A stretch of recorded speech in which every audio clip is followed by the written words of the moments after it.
Di sini ini soal ujian tengah semester tahun 2019 ya. Tapi ini kayaknya bukan pas saya yang ngerjain gitu, maksudnya bukan angkatan saya gitu. Spektroskopi inframerah dan spektroskopi Raman merupakan dua metode yang banyak digunakan dalam karakterisasi materi. Berikut diberikan spektrum ER dan spektrum Raman benzena. Di sini dia dalam satuan transmisi dalam persen gitu ya, sedangkan kalau untuk Raman spektroskopinya itu dalam intensitas. Dan selanjutnya pertanyaan pertama itu adalah spektroskopi Raman sering disebut sebagai komplement dari spektroskopi R. Jelaskan. Ya, sebenarnya kalau misalkan teman-teman sudah tahu, ini tuh merupakan konsekuensi dari sifat molekul itu sendiri ya. Jadi kan sebenarnya kalau misalkan spektroskopi IR dan Raman itu mengidentifikasi vibrasi ikatan ya sebenarnya, atau secara umumnya itu vibrasi molekul gitu. Vibrasi molekul.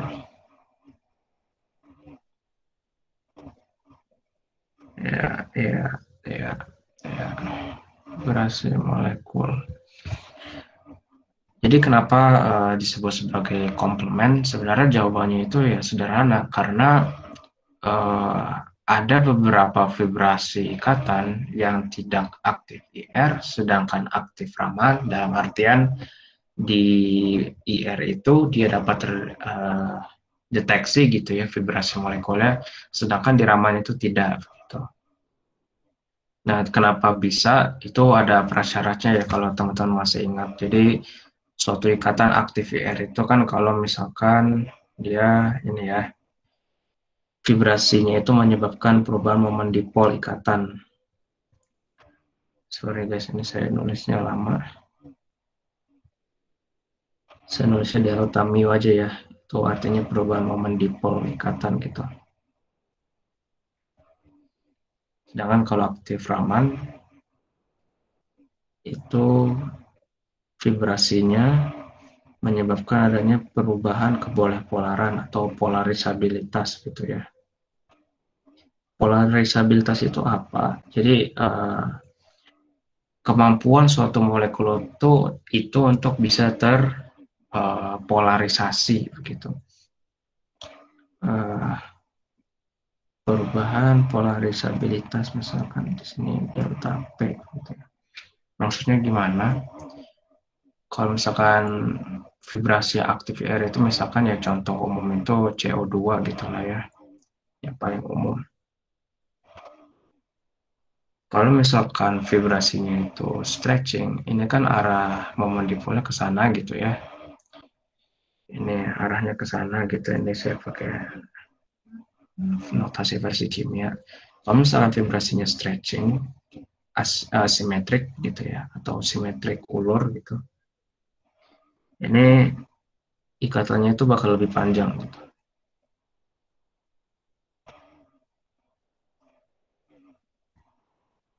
Tapi ya sejatinya perubahan momen dipolnya itu akan tetap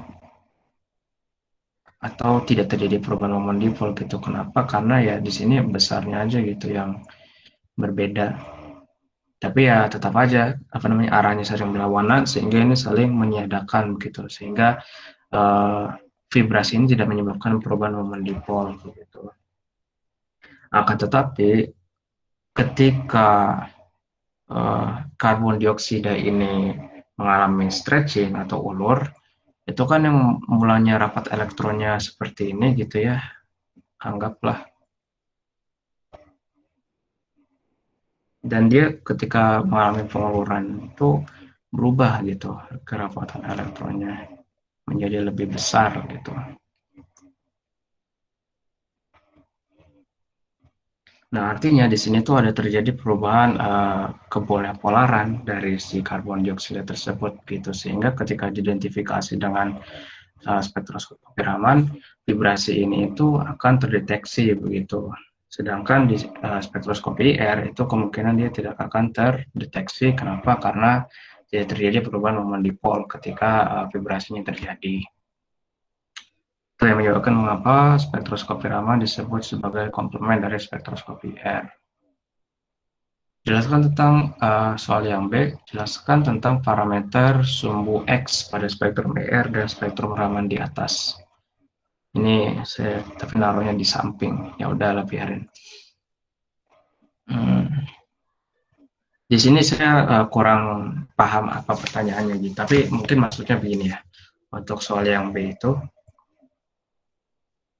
di sini maksud dari nilai sumbu X itu apa gitu ya. Nah, kalau misalkan teman-teman ditanya demikian, sebenarnya ini sudah jelas kalau ini tuh merupakan bilangan gelombang gitu ya, wave number.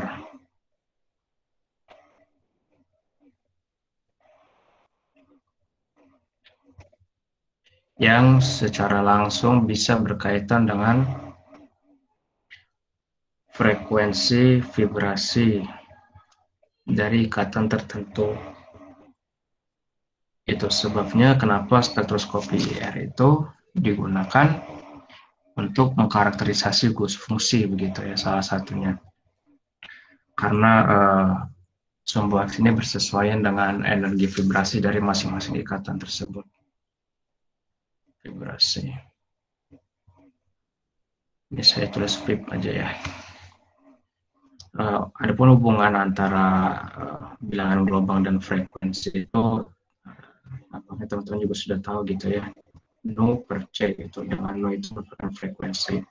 Dan C itu merupakan kecepatan cahaya dalam satuan cm per sekon. Gitu. Ini satuannya per sekon. Di situ saya S pangkat min 1 aja ya. Biar ini nubar gitu maksudnya. Tapi acak-acakan karena pulpen saya aneh. Sampai sini paham? Atau ada yang mau ditanyain? Masih gampang lah ya.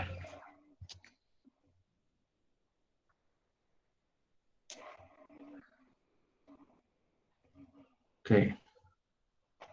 Kalau belum ada, ini saya hapus. Selanjutnya untuk soal yang C. Pengukuran spektrum rekaman di atas dilakukan dengan menggunakan laser dioda pada 383 nanometer. Adakah perubahan yang akan diamati pada spektrum rekaman jika sumber cahaya diganti laser neodymium, yttrium, aluminium garnet dengan panjang gelombang 1064 nanometer? Jelaskan. Menurut teman-teman ada nggak perubahannya? Nggak apa-apa, yuk kita main tebak-tebakan. Biar saya nggak ngomong sendiri juga.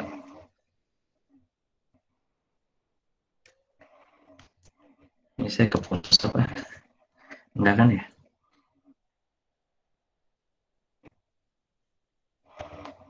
Halo?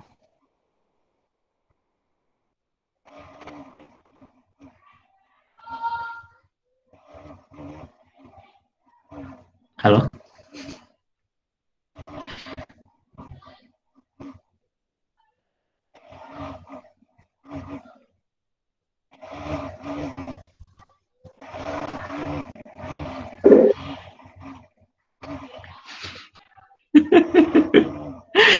Makasih banyak jawabannya HM Kamis ke ITB. Siapapun engkau. Intensitasnya berubah mungkin. Um, Poinnya bukan di situ sih, tapi ya bisa jadi intensitasnya berubah. Tapi utamanya bukan di situ. Ada lagi yang mau nebak apa yang terjadi kalau misalkan sumber cahayanya itu diganti dari laser menjadi neodymium YAG?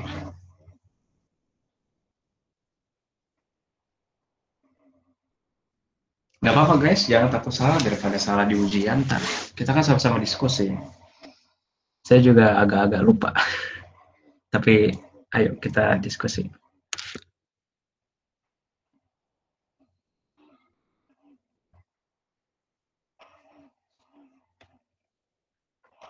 Belum tahu ya.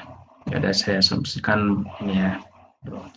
Jadi sebenarnya kuncinya itu adalah dari peristiwa absorpsi ya. Absorpsi. Wes. Nah kan pada dasarnya kalau pakai spektroskopi Raman itu kan didasarkan pada absorpsi sumber dari laser gitu ya ke dalam molekulnya gitu. Kalau misalkan uh, digunakan NDI dengan panjang gelombang 1060 nanometer, itu kemungkinan besar ketika cahayanya itu diabsorpsi, kemungkinan terjadinya fluoresensi dari senyawa itu turun.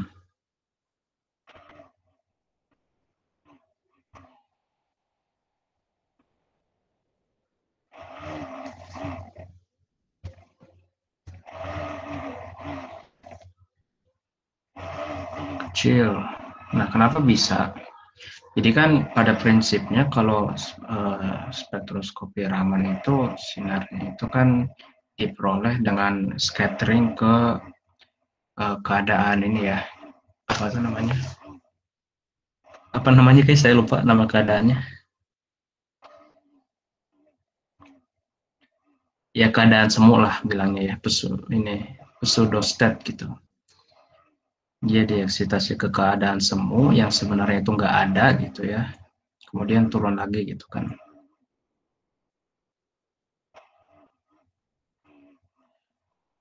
Misalkan ini elektron, kemudian dia dieksitasi, terus kemudian turun lagi gitu, ini sebagai Hanu gitu ya. Nah, kalau misalkan dipakai sumber dengan energi yang lebih besar atau panjang gelombang yang lebih pendek, kemungkinan elektronnya itu dia bakalan jebret gitu, lewat gitu dari keadaan semuanya ke keadaan tereksitasi. Sehingga yang terjadi di sini itu si sampelnya mengalami fluoresensi, yaitu dari sini dia keluar gitu, berelaksasi menuju keadaan dasarnya lagi dan menghasilkan emisi dengan Hanover gitu ya misalkan.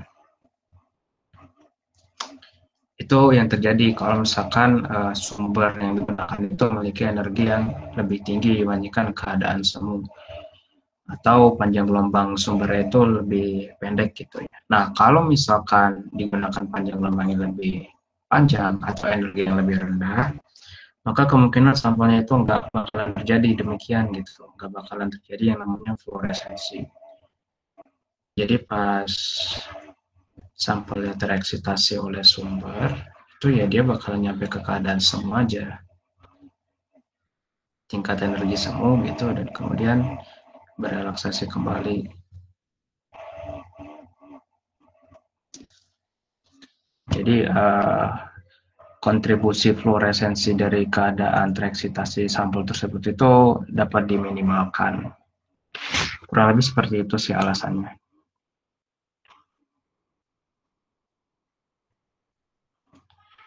Itu salah satu kemungkinan yang bakalan terjadi gitu ya.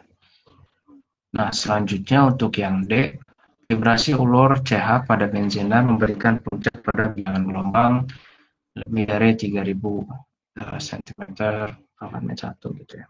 Sementara pada alkana, puncak memiliki bilangan gelombang kurang dari 3000 cm per 1. Faktor apakah yang menyebabkan perbedaan ini? Jelaskan. Faktor apa kira-kira?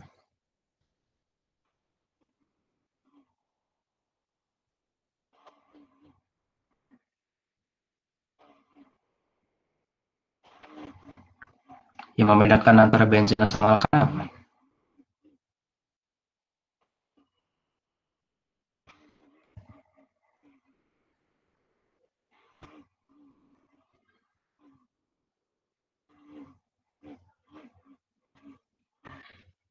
Faktor resonansi kali, Kak? Oke, faktor resonansi.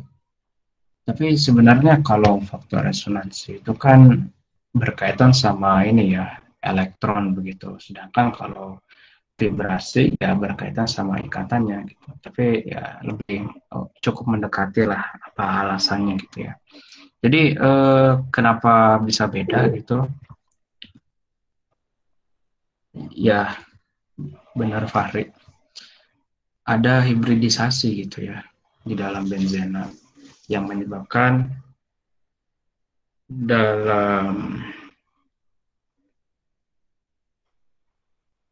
ikatan antar karbon dengan karbon dalam benzena itu kan ada yang terhibridisasi sp2 ya, sehingga terdapat ikatan rangkap 2 gitu.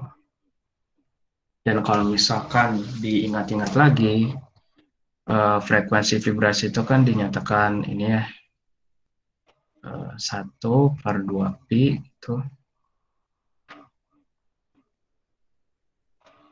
akar K per mu gitu kan.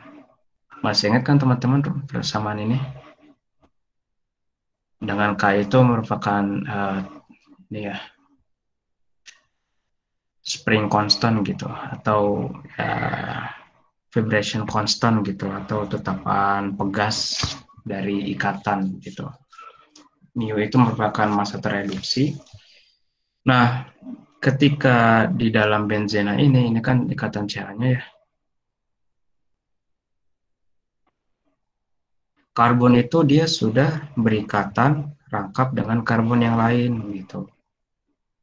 Sehingga kalau misalkan dia mau bervibrasi, itu vibrasinya itu akan semakin sulit begitu. Dengan demikian frekuensi untuk mengeksitasi vibrasi ini semakin besar gitu.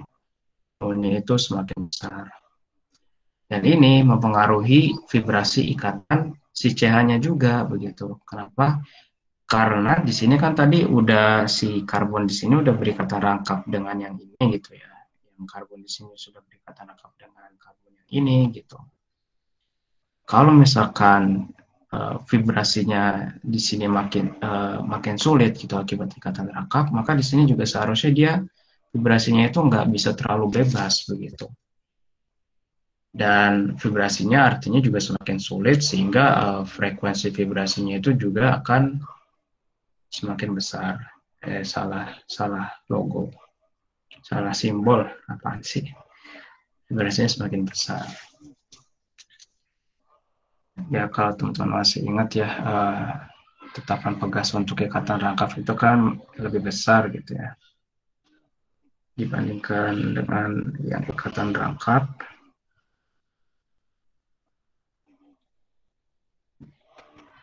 Dan ini lebih besar juga daripada ikatan tunggal. Kalau teman-teman masih ingat itu. Ingat kan ya, ini sempat dikasih tahu kan di kelas.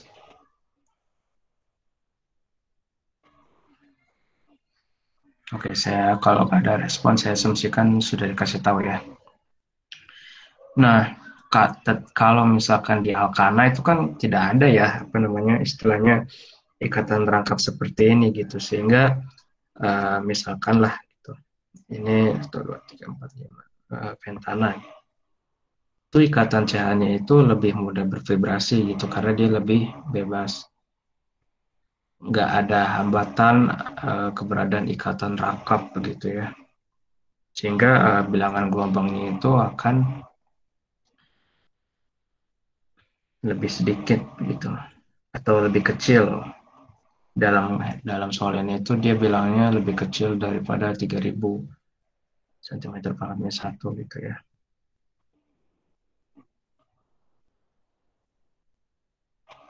Jadi kurang lebih seperti itu alasannya. Karena pengaruh dari ikatan rangkap karbon-karbon di benzena ini, sehingga ikatan CH ini juga mengalami peningkatan frekuensi vibrasi. Fenomena ini tuh disebut dengan vibrational coupling gitu ya. Jadi bagaimana vibrasi yang satu mempengaruhi vibrasi yang lain gitu. Di buku Skook Principle of Instrumental Analysis itu ada gitu ya. Jadi teman-teman kalau mau baca lagi itu silakan. Sampai sini jelas?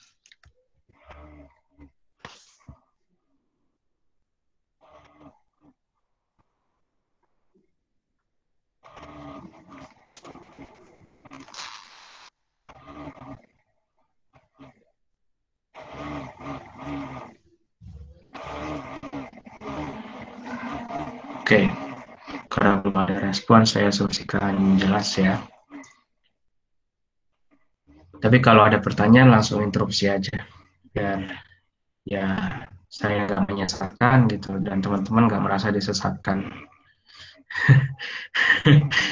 Sorry guys.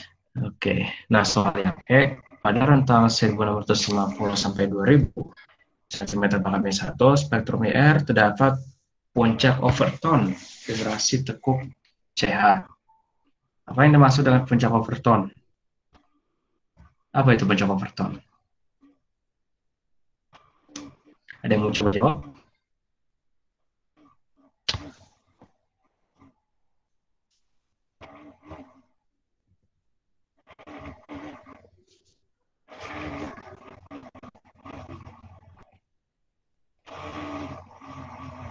Ya, oke.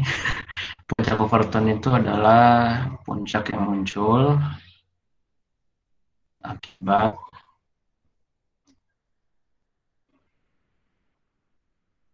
transisi vibrasi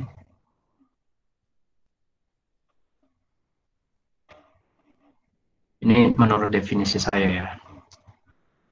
Akibat transisi vibrasi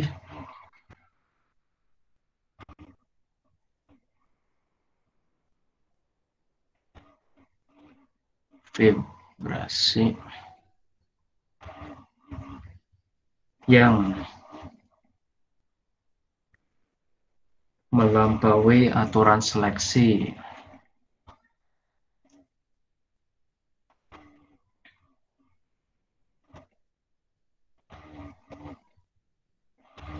aturan seleksi. Nah, aduh ampun. Saya tulisnya ini ya A titik S titik. Jadi kalau misalkan teman-teman masih ingat aturan seleksi untuk transisi vibrasi itu kan delta nu. Nu ini tuh ini ya apa namanya bilangan kuantum untuk tingkat vibrasi gitu. Jadi maksudnya gini. Masih ingat kan kurva ini? Ini energi. Ini displacement gitu ya atau kita bilangnya R aja. Di sini kan ada tingkat vibrasi dan nu-nya itu 0 gitu. Ini bilangan kuantumnya ya. Ini kemudian nu 1 gitu. Ini kemudian nu 2 gitu. Dan seterusnya. Nah, kalau transisi ini delta nu-nya itu adalah plus minus 1. Jadi asalkan selisihnya itu adalah 1, maka transisi itu diperbolehkan. Misalkan dari 0 ke 1 itu boleh. Dari 1 ke 2 itu boleh. Dari 1 ke 0 juga boleh. Nah, overtone itu muncul ketika transisinya itu melampaui ini gitu. Melampaui transisi ini. Misalkan ternyata terjadi transisi 0 ke 2 gitu. Nah, ini kenapa bisa terjadi? Karena kalau misalkan molekul real itu kan vibrasinya itu tingkat energinya begini gitu ya dibandingkan dengan osilasi harmonik yang dia itu bentuknya ya parabolik begini gitu dan nggak ada akhirnya gitu kan. Nah, semakin ke atas itu tingkat energinya itu akan semakin berdekatan gitu. Sampai ketemu daerah disosiasi ikatan di sebelah sini.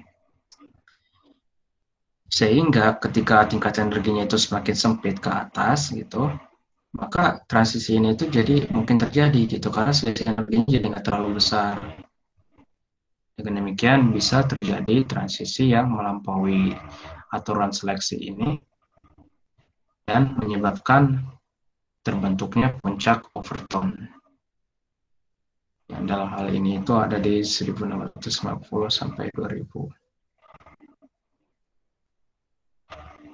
Biasanya ini puncaknya kecil begitu ya, karena ya kan sebenarnya transisi terlarang begitu kan berdasarkan aturan seleksi. Di sini kenapa bisa besar itu kemungkinan karena ada beberapa ikatan yang dia itu juga mengalami overtone gitu ya vibrasinya sehingga overlap dan kemudian naik gitu.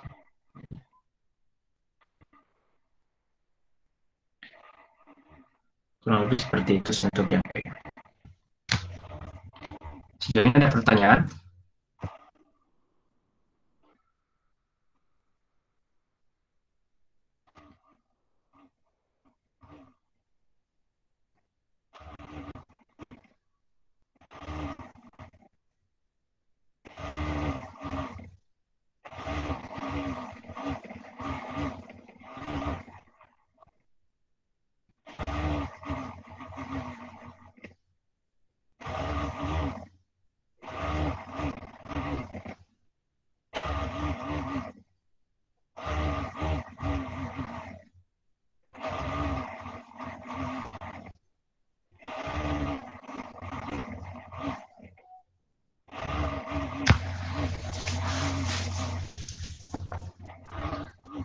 Oke, karena belum ada berarti ya udah.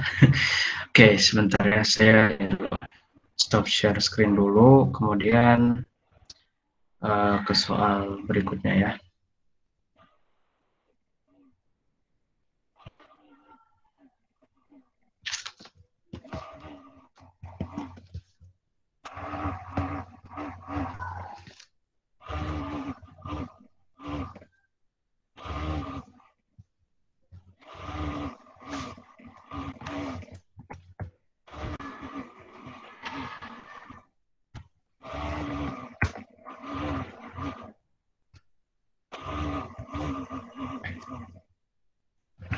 Ini masih soal di UTS yang sama, tapi sekarang sudah masuk ke analisis kuantitatifnya. Oke. Nah, puncak 673 cm pada spektrum IR dapat digunakan untuk menentukan kandungan benzena dalam N-heksana. Ya. Jika larutan 10% benzen N-heksana memberikan persen transmitan 45%, gitu. Itu kan konsentrasi benzena N-heksana yang memberikan persen transmitan 32,5. Gimana caranya?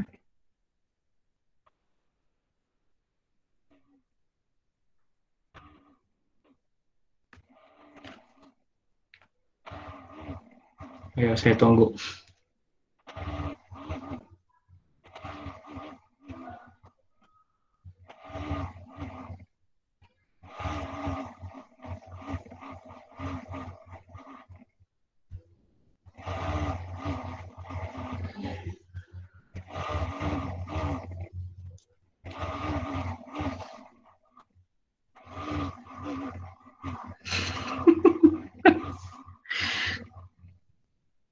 Oke.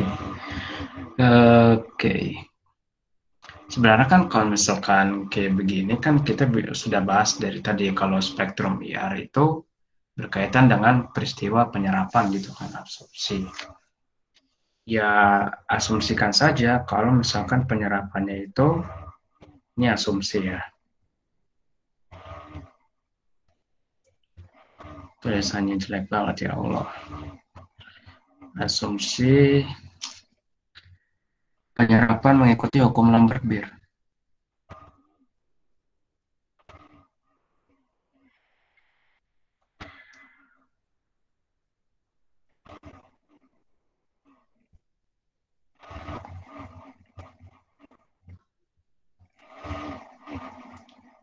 Penyerapan mengikuti hukum Lambert-Beer sehingga konsentrasi dari benzen N-heksana itu dapat ditentukan dengan persamaan yang sangat terkenal gitu ya. Ini kalau saya salah mohon diingatkan, min log A itu sama dengan epsilon kali B kali C. Dengan epsilon itu adalah tetapan absorptivitas molar, B itu adalah tebal kuvet, dan C itu adalah konsentrasi sampel. Karena di sini dalam satuan persen transmittance, kita ubah dulu ke dalam transmittance. Jadi, persen transmittance ke transmittance itu kan tinggal dibagi 100 ya. Kalau persentase sampelnya itu 45%, berarti transmitansinya itu adalah 0,45.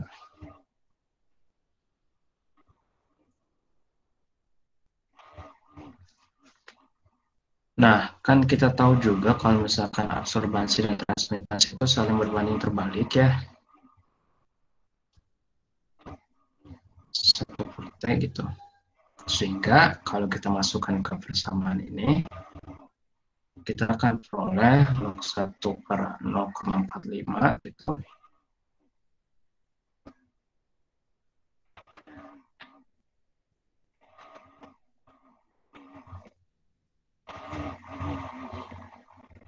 Sama dengan tapi epsilon terus sama B-nya juga nggak diketahui. Ya udah kita cari. Kenapa ya? Karena kan konstan ya ini. Tebal Covet juga konstan. Epsilonnya juga konstan kan.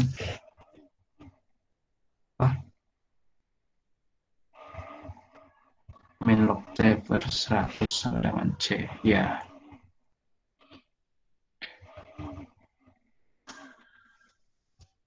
Jadi ini kita bisa tuliskan C-nya itu kan di sini 10% gitu kan ya. Yang persen itu 10%. Nah, nanti nilai ini bisa teman cari gitu kan. Nilai epsilon B-nya itu ketahuan gitu. Nilai epsilon B-nya itu sama dengan berapa.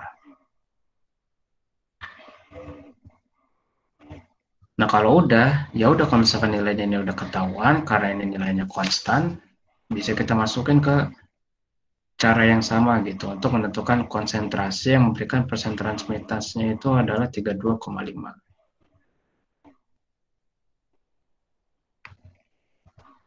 Epsilon B dikali C. Ini diganti jadi min log 1 per 0,325 gitu.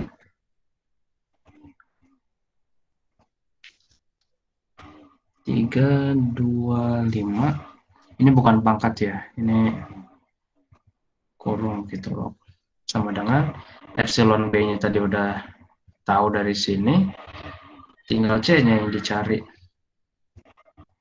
Ya, misalkan ini nilainya dapatnya, misal ya, ini misal, ini misalkan 4 gitu lah. Nah, kalau udah, ya udah, ini bisa dihitung, ini udah ada nilainya, tinggal cari nilai konsentrasinya berapa persen. Begitu.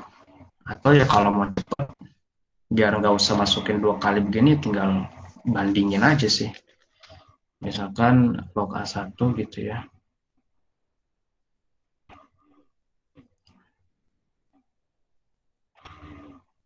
Sama dengan, ya ini teman-teman juga sudah tahu lah minimal ya.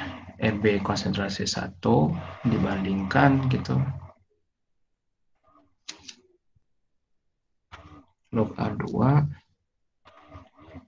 ini biar menghemat kertas gitu ya, sama dengan epsilon B kali konsentrasi yang 2, karena tadi dibilang kalau epsilon dan B-nya itu konstan kan, jadi ya kita bisa coret konsentrasinya ini diketahui 10% gitu, ini juga diketahui 45%, tadi transmitansinya ini diketahui transmitansinya 32,5%, kita tinggal cari konsentrasinya aja. Udah gitu. Ya, biar nggak bingung, malah kapus semua gimana sih? Ini tulisnya gini aja. Tuh, gitu.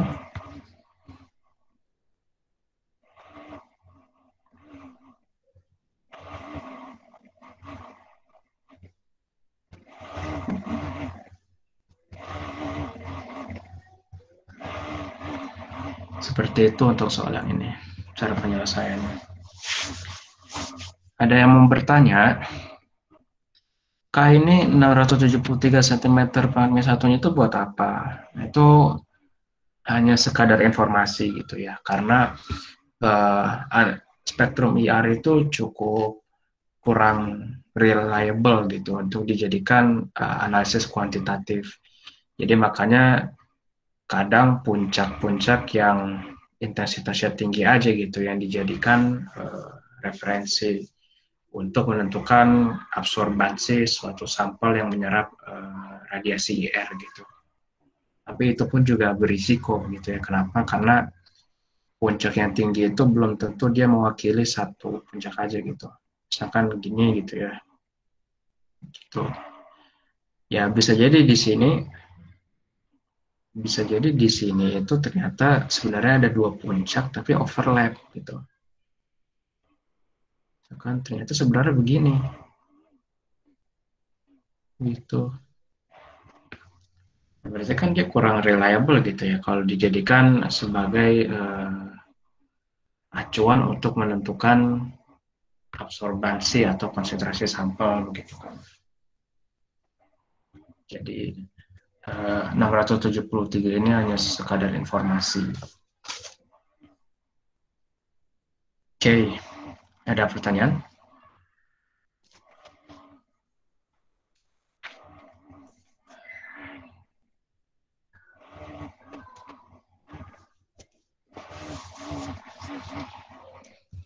Sejauh ini jelas nggak ya dari penjelasan saya? Bisa dipahami nggak?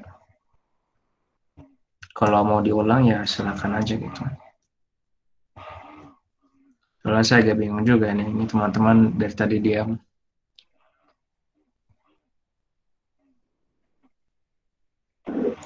Kak izin bertanya. Ya.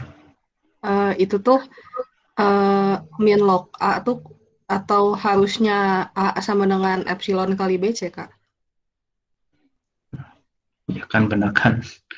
Ya, ini saya salah berarti ya. Ini harusnya A begitu kan ya. Ukur lambda B itu kan absorban sama dengan EBC gitu kan ya.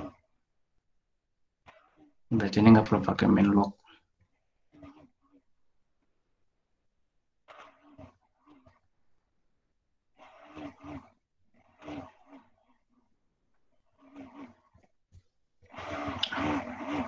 Makasih Stephanie.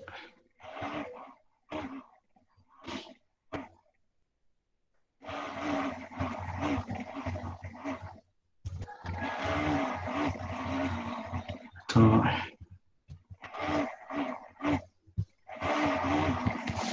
Ya.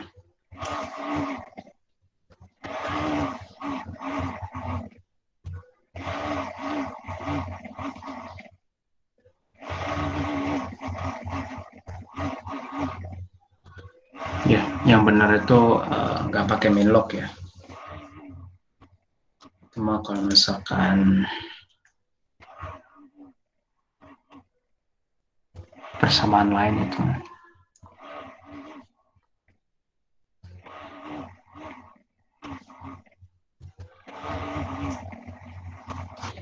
Oke, ada lagi? Kak, maaf, boleh tolong diulangin yang kenapa diganti yang laser dioda diganti NDYAG nggak, Kak? Tadi kayaknya agak kelewat yang Oh, di soal sebelumnya, Kak. oke. Ini ya. Iya, yang bagian C. Ya, jadi intinya penggantian sumber sinar menuju panjang gelombang yang lebih besar, yang lebih panjang, itu akan menurunkan potensi terjadinya fluoresensi sampel gitu. Jadi misalkan di sini ada sampel gitu ya. Ini tingkat energinya. Ini di keadaan dasar gitu, ini keadaan tereksitasinya, ini ada keadaan semu gitu. Pseudostate. Nah, kalau misalkan kita pakai sumber yang energinya lebih besar atau panjang gelombangnya lebih pendek gitu, itu ada kemungkinan kalau elektronnya itu akan tereksitasi menuju keadaan eksitasi gitu dan melewati si pseudostate ini gitu, sehingga ketika elektronnya itu berelaksasi kembali ke keadaan dasar, itu dia akan beremisi.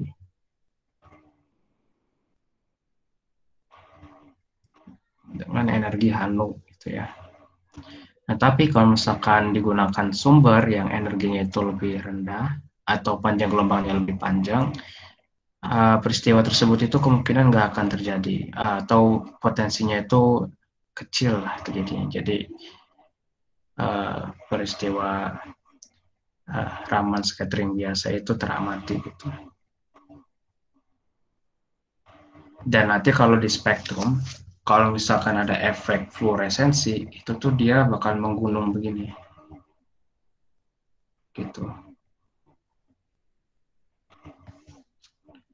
Tapi kalau misalkan nggak ada fluoresensi itu ya palingan yang kecil-kecil ini nih, itu dia bakalan jadi lurus gitu. Sorry ini saya gambarnya nggak lurus. Dan kemungkinan juga spektrum ini tuh lebih turun gitu ya, lebih turun ke bawah. Karena efek fluoresensinya itu mengalami penurunan. Kurang lebih gitu sih. Oh, jadi apa ya peningkatan sama penurunan intensitasnya tuh gara-gara fluoresensi ya, Kak? Iya, Jadi kalau fluoresensinya naik, intensitas naik, fluoresensi turun, intensitas turun gitu, Kak. iya, karena kan pada dasarnya ini yang diukur intensitas ya. Dan kita ketahui sendiri kalau misalkan suatu material berpendar begitu atau berfluoresensi, ya dia selain melepaskan energi, sinarnya ini kan juga memiliki intensitas tertentu gitu kan ya. Sehingga kalau misalkan terekam, selain karena ini ada radiasi kontinu atau radiasi pendaran fluoresensi, intensitasnya ini juga mengalami kenaikan gitu. Maksudnya itu intensitas dari fluoresensinya ya, tapi kalau intensitas untuk Ramannya itu kemungkinan akan tertutup gitu oleh si fluoresensi ini gitu. Sehingga yang puncak-puncak ini tuh kemungkinan nggak bakal kelihatan gitu. Gitu sih. Oke, siap, Kak. Terima kasih. Oke, sama-sama Laura. Oh, Nesa ya, Nesa. Ya. Oke, ada lagi yang mau ditanyakan untuk IR dan Raman?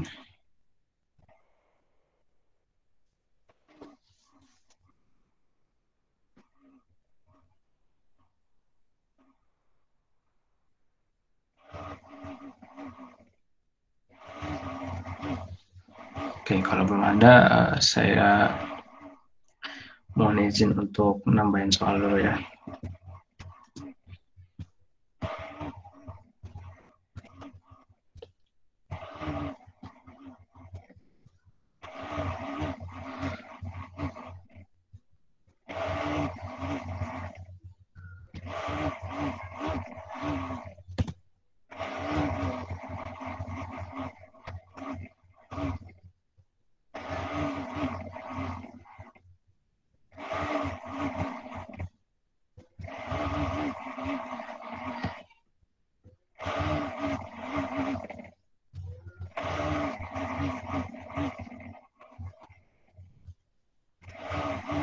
Sebentar.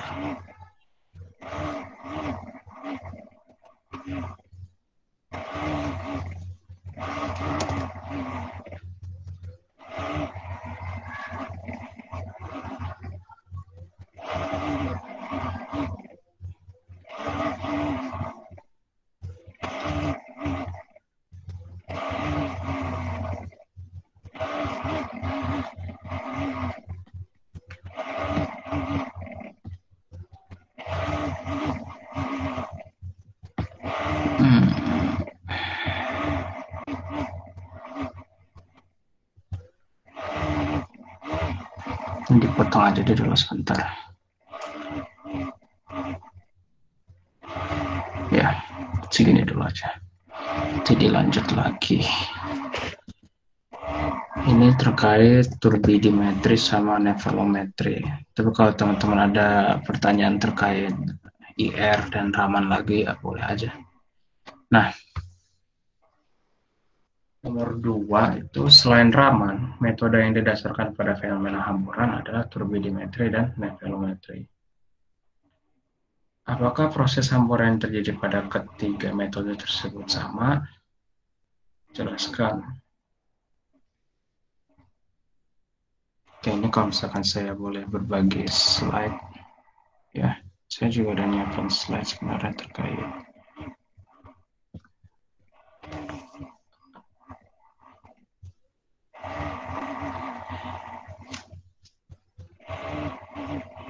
Ya,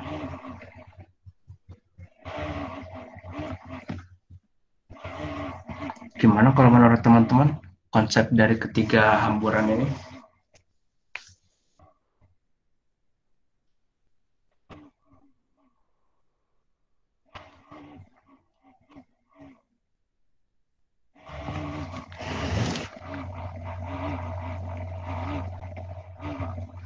Ya, kalau misalkan untuk Raman itu kan ya sebenarnya kalau misalkan ditanya tersebut sama gitu ya, ya bisa dibilang beda gitu ya, kemungkinan itu ya sebenarnya memang beda, karena dalam Raman itu kan di sini hamburannya itu disebabkan pertama oleh eksitasi gitu ya.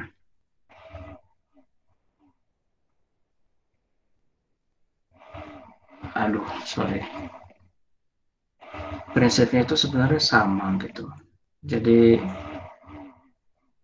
sama-sama melibatkan proses absorpsi terlebih dahulu dan kemudian hasilnya itu di scatter, dihamburkan ini sebagai hamburan Rayleigh, kemudian ada hamburan Stokes gitu misalkan, atau kemudian ada hamburan Stokes itu lebih kecil ya, sorry. Ini anti Stokes berarti, kemudian ada misalkan hamburan Stokes gitu ya. Jadi ya sama-sama melibatkan absorpsi dan kemudian menghamburkan cahaya. Hasil penyerapan tersebut gitu. Bedanya apa? Bedanya itu adalah mungkin dari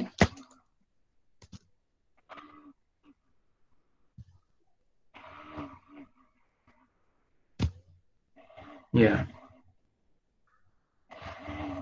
sudah disampaikan juga oleh Nessa begitu ya. Bedanya itu adalah dari peristiwa hamburannya itu sendiri. Kalau menurut saya untuk turbidimetri dan nevolometri itu sebenarnya memanfaatkan konsep penghamburan yang sama ya. Jadi hamburannya itu berdasarkan ukuran partikel begitu. Jadi misalkan di sini ada sumber cahaya, di sini ada partikel penghambur. Pertama, yaitu cahayanya diserap dan kemudian dihamburkan ke segala arah dengan besar yang sama gitu. Ini harusnya panjang panahnya sama besar gitu ya, atau sama panjang.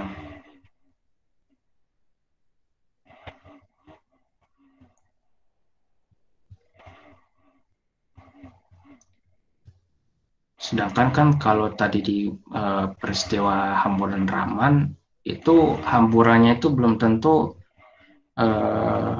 energi cahayanya itu sama dengan energi yang diserap begitu. Bisa jadi energinya itu semakin kecil, energi yang dihamburkan sama, atau bahkan bahkan lebih besar begitu ya. Tetapi kalau di dalam turbidimetri dan nevolometri, hamburannya ini di cahaya yang diserap dari sumber oleh partikel penghambur itu dihamburkan ke segala arah dalam besaran yang sama. Atau ini biasa disebut dengan hamburan Rayleigh gitu ya.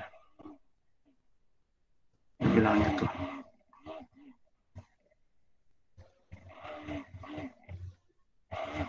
Itu kan kalau di Raman itu ada Stokes, ada anti-Stokes gitu.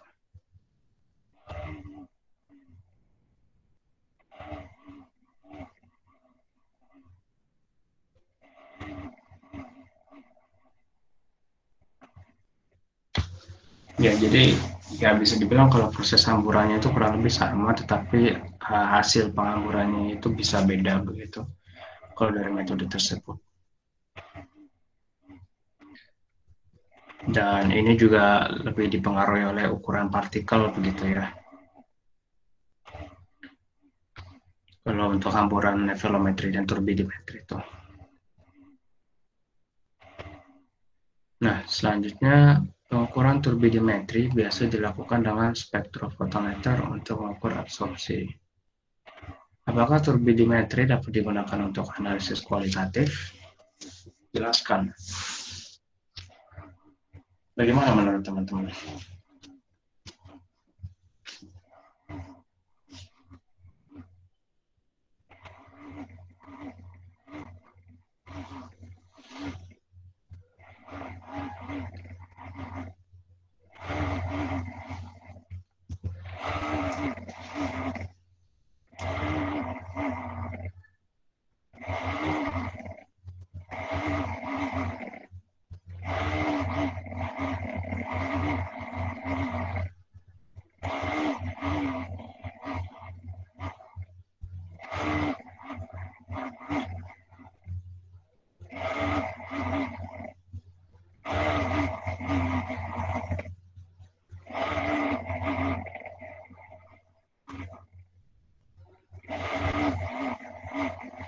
Gimana?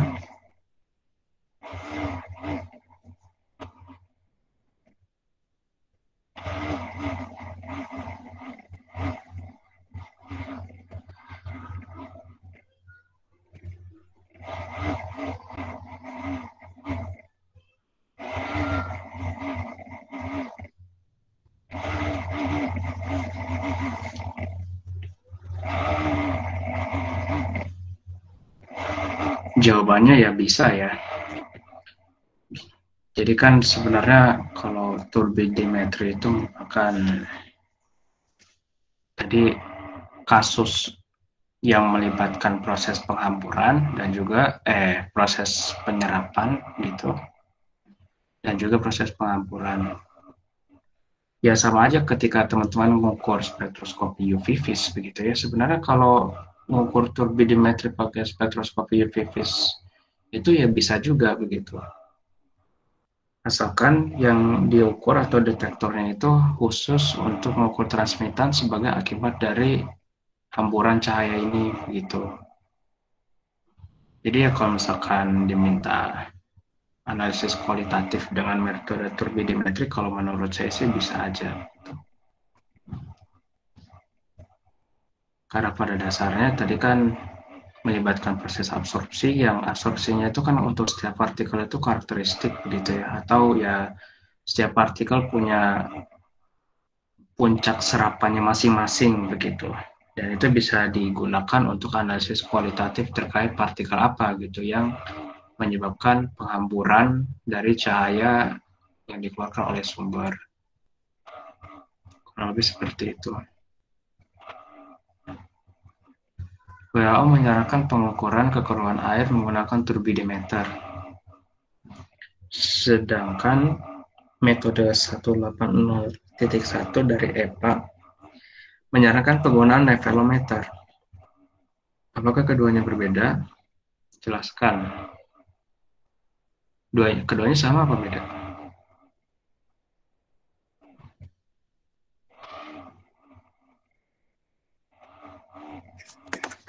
Mungkin berbeda Kak, soalnya kalau yang nevelometri sensitivitasnya lebih baik dibandingkan turbidimetri. Kalau turbidimetri itu karena tergantung jumlah partikelnya Kak. Kalau yang nevelometri nggak bergantung jumlah partikel, lebih ke jumlah hamburan dari partikelnya itu Kak. Sehingga sensitivitas nevelo lebih baik Kak. Ya, sudah cukup baik dijelaskan oleh Nesa ya. Jadi dalam nevelometri itu jumlah partikelnya itu tidak terlalu penting begitu ya. Dan juga turbidimetri itu dia kurang cocok digunakan untuk penyerap yang atau konsentrasi penghambur yang kecil gitu. Misalkan gimana? Gini. Ini ada sumber cahaya. Ini ada sampel gitu ya. Di sampel ini mengandung analit yang dia itu menghamburkan si sumber cahayanya gitu.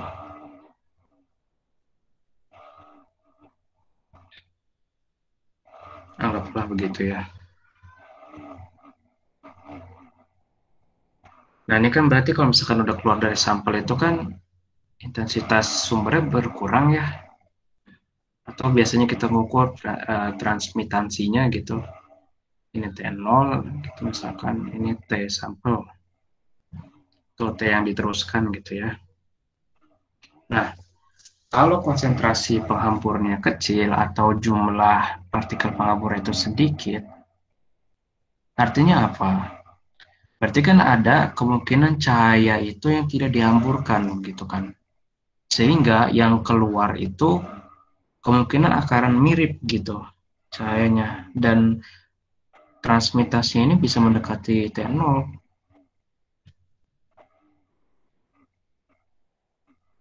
Gitu. Artinya apa? Ya berarti kalau misalkan kayak begitu, kalau konsentrasinya ini kecil, bisa dianggap bahwa analisis turbidimetri ini menyimpulkan kalau nggak ada sampel gitu di sini. Sedang padahal sampelnya itu ada, tapi konsentrasinya itu kecil gitu. Sampai sini bisa dipahami nggak? Ya, jadi bisa disimpulkan kalau turbidimetri ini itu dia sangat bergantung dengan jumlah partikel penghambur gitu ya, dengan alasan yang tadi telah disebutkan gitu. Sedangkan kalau nevelometer itu tidak terlalu berpengaruh lah. Kalau jumlah partikel itu, yang berpengaruh itu adalah ukuran partikelnya gitu. Kenapa?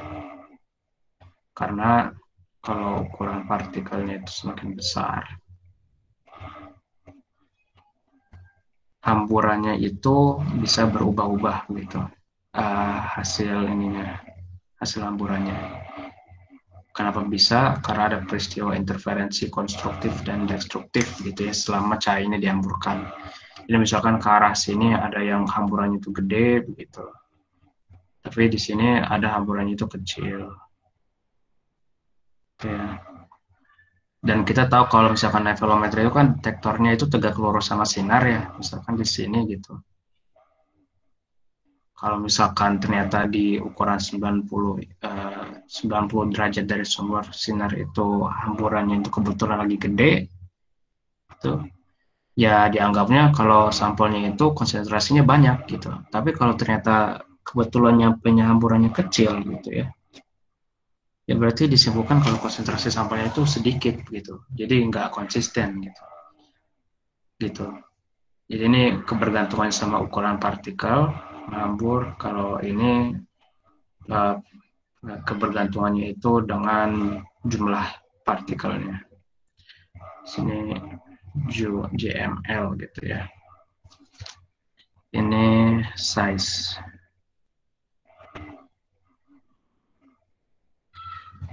Itu salah satu perbedaan dari kedua metode. Silakan baca di David Harvey ya, Modern Analytical Chemistry gitu. Kalau tidak salah itu di bab 10 bagian H. Itu ada. Untuk memperjelas terkait perbedaan keduanya gitu ya. Ada pertanyaan atau ada klarifikasi yang saya mungkin salah sampaikan?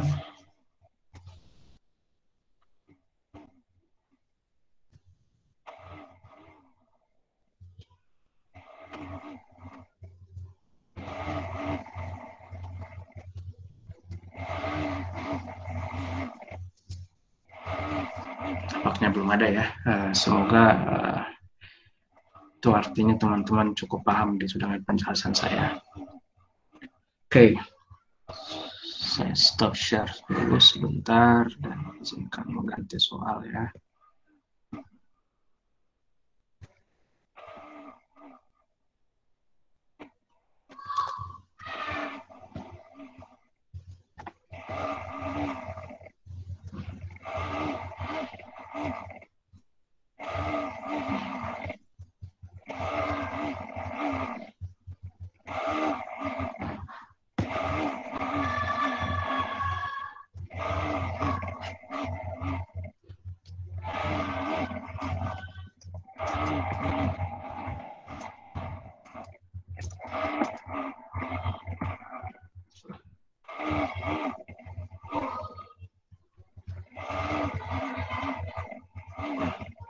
Sebentar ya guys, saya ini berkendala mulu nih komputernya.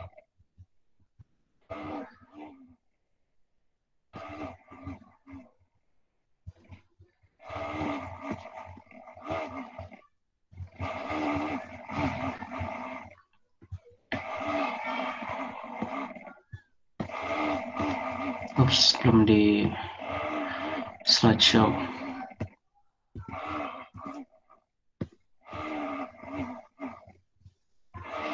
Nah, udah kelihatan lagi.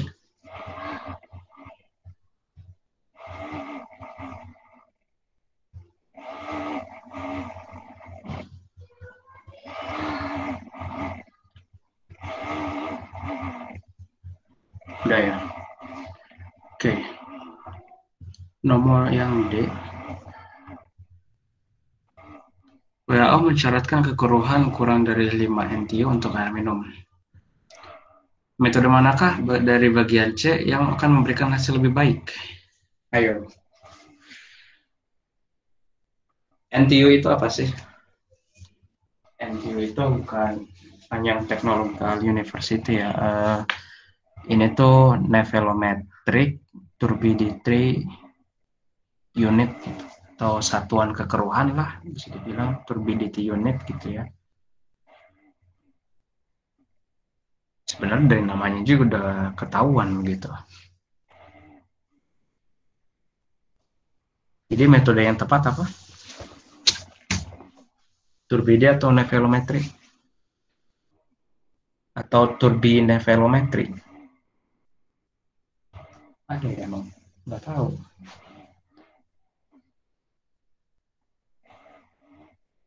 Atau enggak saya tanya dulu deh gini. Kalau misalkan kurang dari 5 NTU itu artinya apa sih?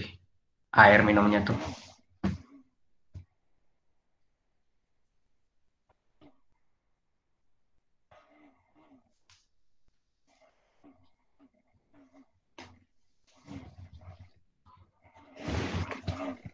Kalau misalkan kurang dari 5 NTU berarti air minumnya itu jernih ya.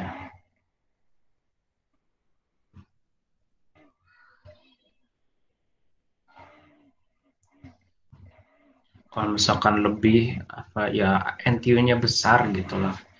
Nah, itu berarti air minumnya itu sangat keruh gitu. Artinya apa kalau misalkan air minumnya jernih? Berarti partikulat pengkeruh atau partikulat penghambur itu kan sedikit ya. Nah, dari tadi penjelasan terkait faktor yang mempengaruhi penggunaan turbidi dan nevelometri, artinya apa? Kalau misalkan konsentrasi partikelnya itu kecil atau sedikit atau rendah. Metode mana yang dipakai kalau gitu?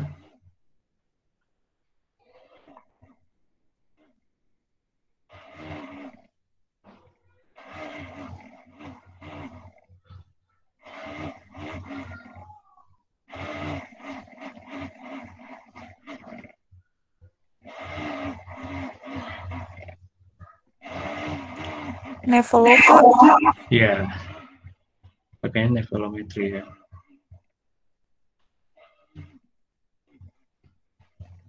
Nevelometri akan menghasilkan hasil yang lebih baik.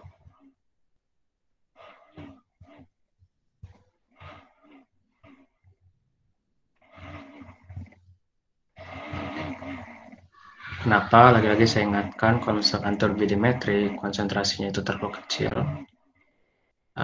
cahayanya itu akan seolah-olah tuh diteruskan saja gitu, alih-alih dihamburkan. Detektornya kan di sini ya kalau turbidimetri itu.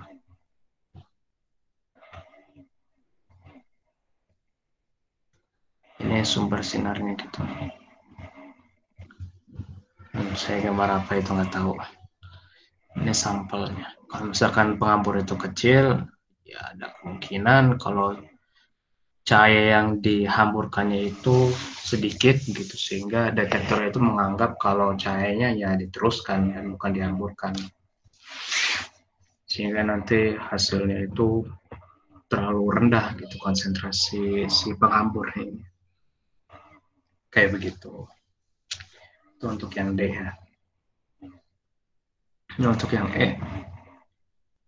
Pengukuran dapat dilakukan pada panjang gelombang 400 sampai 600 nanometer. Ini seperti yang tadi saya bilang gitu ya. Kenapa turbidimeter itu mungkin bisa digunakan untuk analisis kualitatif. Ini kan rentang visible ya, cahaya tampak. Mengapa tidak ada satu nilai panjang gelombang tertentu? Bagaimana kalau air sedikit berwarna?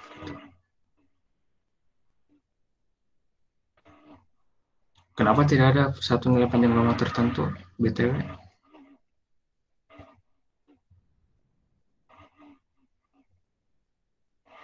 Karena baik larutan ataupun partikel gak ada yang menyerap, Kak.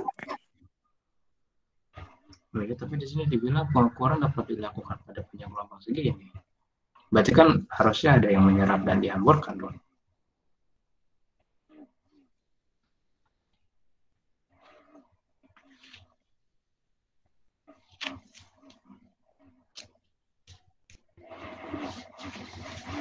Karena warnanya bening, Kak. Mungkin karena warnanya bening jadi nggak bisa nyerap.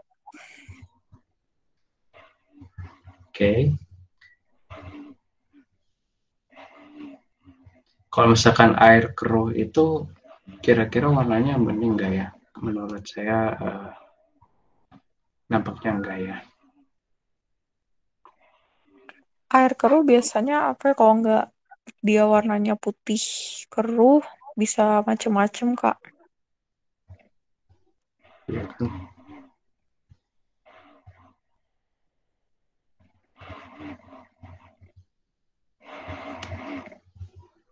Gimana, ada lagi yang mau berpendapat?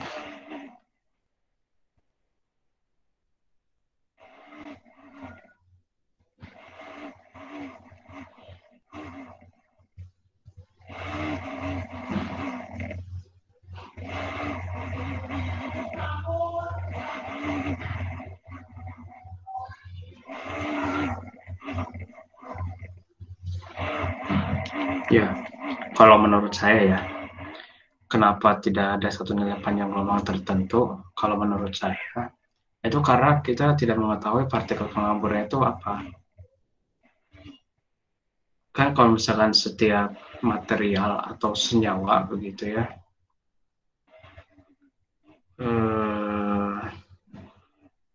itu dia punya penyerapan yang karakteristik untuk setiap panjang gelombang tertentu gitu. Misalkan kayak senyawa kompleks gitu ya.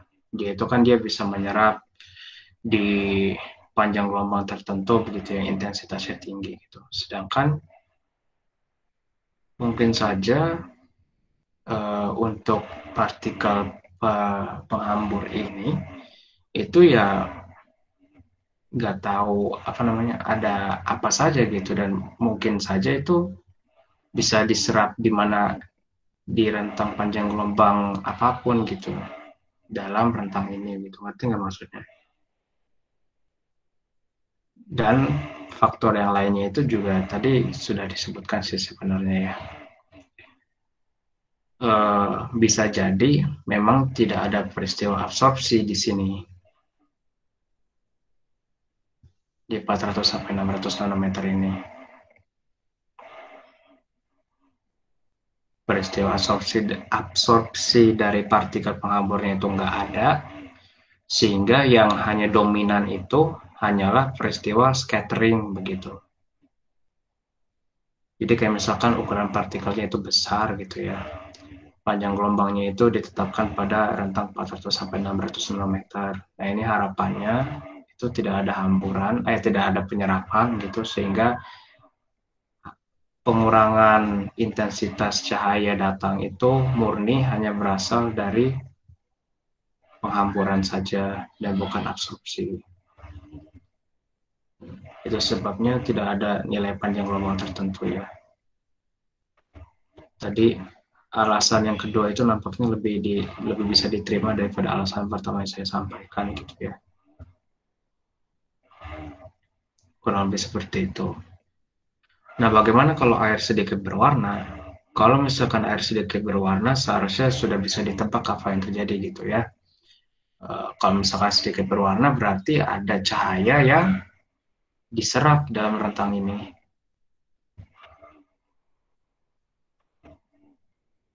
Sehingga ketika cahayanya datang gitu, misalkan sampelnya ini berwarna gitu ya, itu ada kontribusi pengurangan intensitas cahaya yang datang dari dua sumber. Yang pertama itu ada absorpsi dari sini, yang kedua itu ada scattering juga.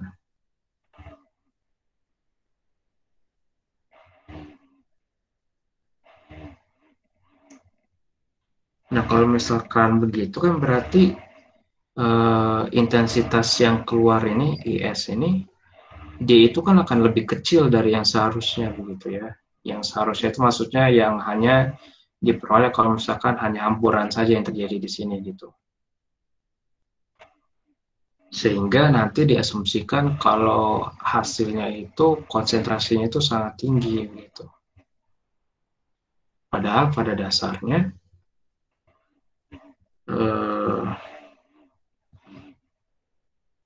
tidak demikian begitu ya, karena ada proses absorpsi dan juga ada peristiwa scattering begitu yang berkontribusi terhadap penurunan intensitas awal. Jadi itu yang terjadi kalau misalkan kalau airnya itu sedikit berwarna. Solusinya gimana? Kalau gitu.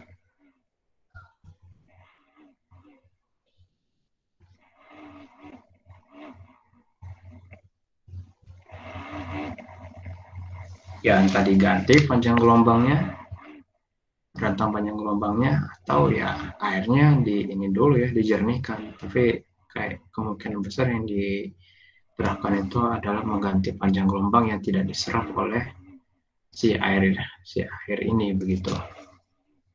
Kan bisa kan kayak gitu ya, daripada harus sorry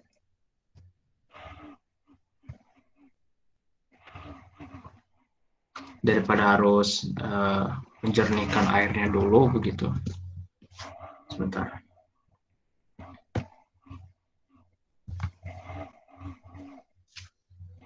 Lebih baik panjang gelombangnya aja yang diganti. Seperti itu sih kalau dari saya ya.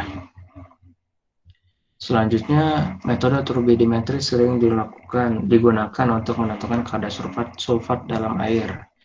Selama suasana sangat asam, hanya barium yang membentuk endapan dengan sulfat. Pengukuran dilakukan pada panjang gelombang 450 nanometer. Untuk mendapatkan hasil yang akurat, digunakan metode penambahan standar menggunakan satu wadah. Sebanyak 100. Ini sebenarnya kalau menurut saya sih ini untuk menjawab soal kayak gini, ini informasi ini mau bazir ya. Tapi ya nggak apa-apa lah, biar teman-teman dapat insight juga. Sebanyak 100 ml sampel air dimasukkan ke dalam gelas kimia 250 ml, kemudian ditambahkan 5 ml larutan NaCl dalam 0,3 gram padatan dan 0,3 gram padatan BaCl2.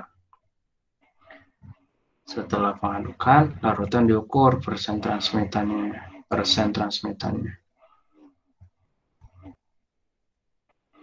Selanjutnya digunakan penambahan 1 ml standar 200 ppm, pengadukan dan pengukuran. Penambahan standar dilakukan beberapa kali hingga diperoleh data berikutnya mana.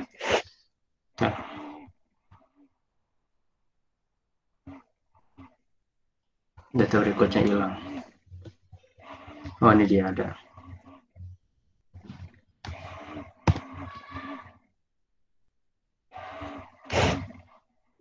Bentar, berarti ini saya harus potong dulu ya.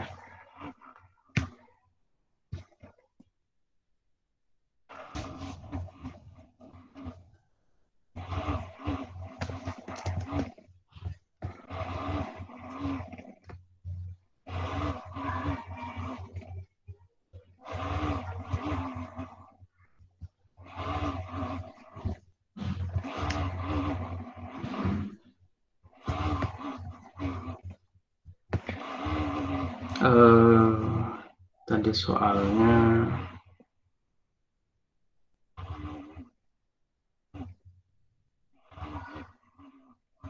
ini mungkin kita akan balik begitu ya, biar ngelihat soalnya itu apa.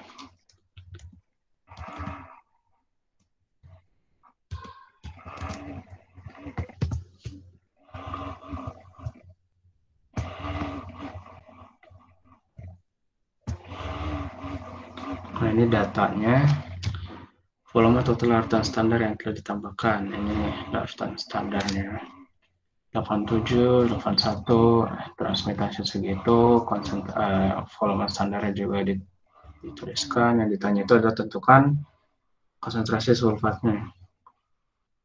Gimana caranya?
Halo?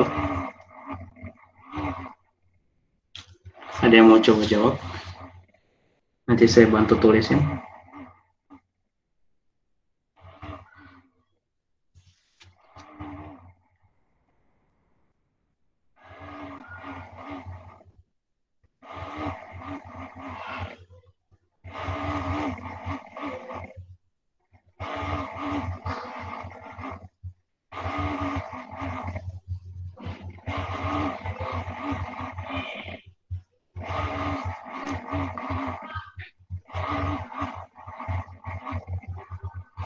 Sekarang jam berapa sih?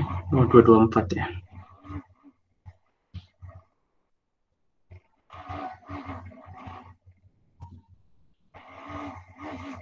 Gimana?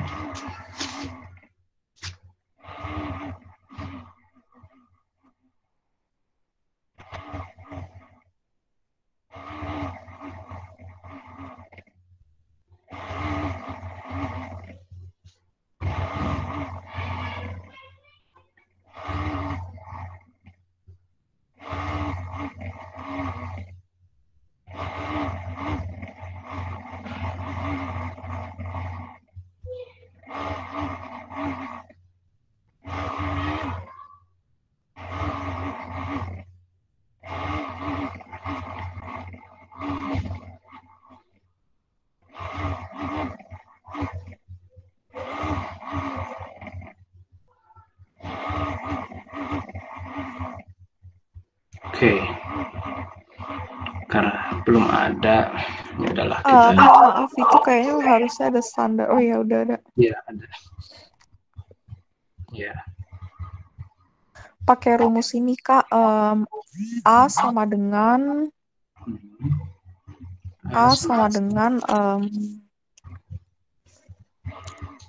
K kali C SMP. K dikali C sampel. C sampel.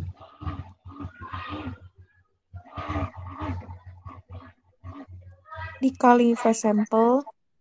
Kali V sampel. Per V total, Kak. V total. Ditambah. Terus. C standar. C standar. Dikali V standar. Terus. Per V total, Kak. Per V total.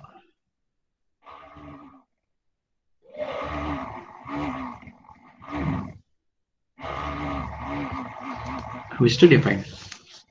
Habis itu V totalnya dipindahin ke sebelah kiri jadi A dikali V total, Kak.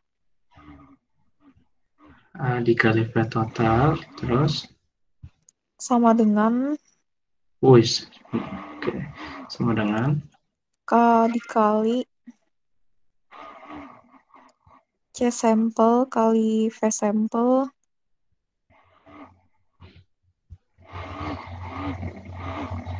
ditambah K dikali C standar dikali V standar, Kak. Kali V standar.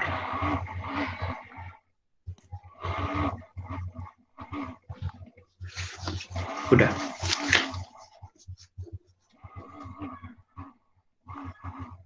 Udah kan gitu? Bentar, Kak. Itu kan metodenya gimana yang soal sebelumnya, Kak?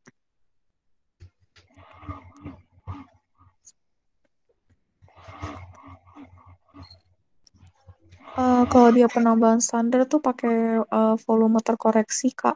Absorbansi terkoreksinya dari absorbansi dikali volume standar dikali volumenya tambah 1 per volume sebelumnya, Kak. Gimana sorry? Absorbansinya dikali Absorbansi dikali terus volume asli tambah volume tambahan per volume aslinya, Kak.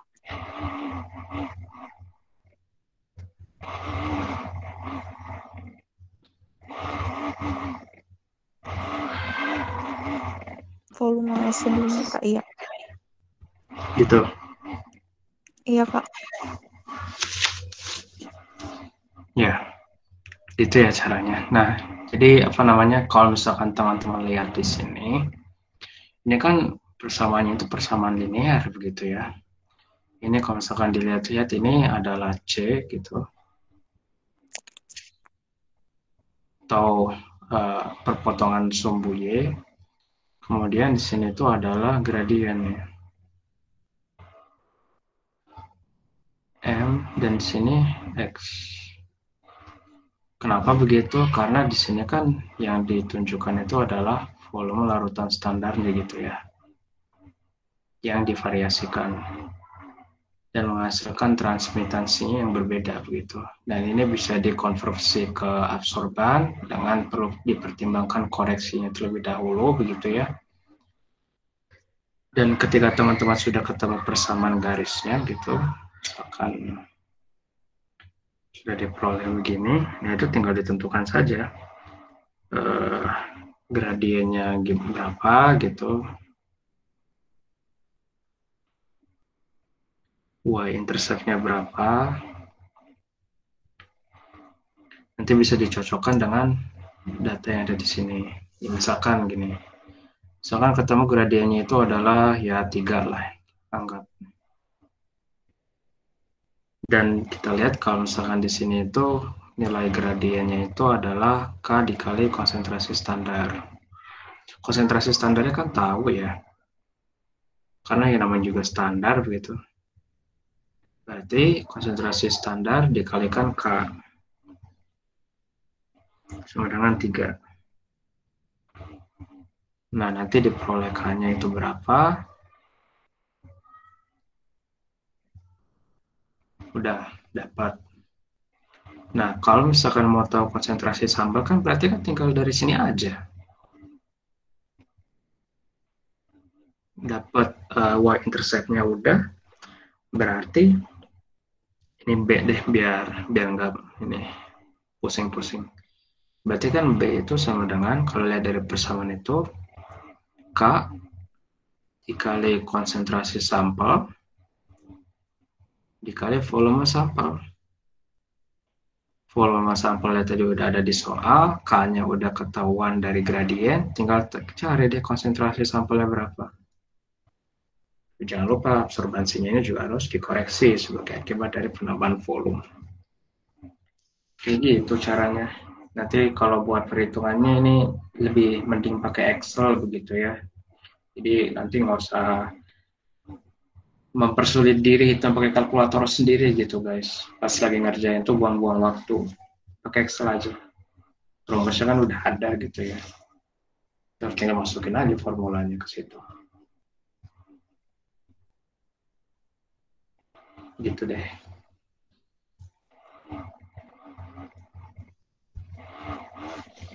Ada yang mau ditanyain untuk menyelesaikan soal ini?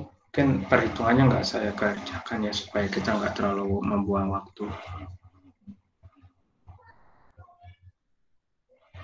Padahal dari tadi saya kayaknya membuang-buang waktu. Jam setengah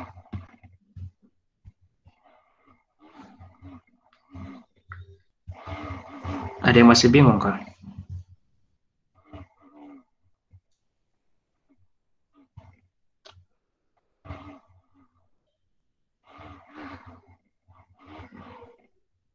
Ini volume sampelnya, jangan terkecoh sama ini ya, jangan terkecoh. Ini hanya wadah.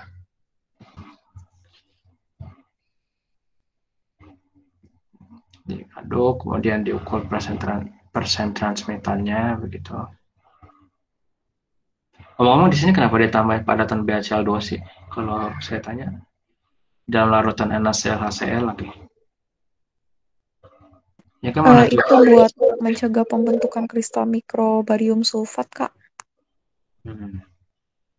Kalau misalnya terbentuk kristal barium sulfat mikro itu kenapa?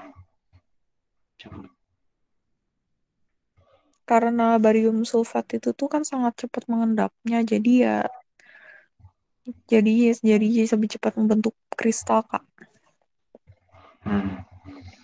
Tapi kan ini kan mau menentukan kadar sulfat ya, dan turbidimetri itu berdasarkan pada hampuran partikel penghambur ya. Bukankah berarti kita justru mau membentuk barium sulfat supaya bisa dihamburkan cahayanya? Ayo.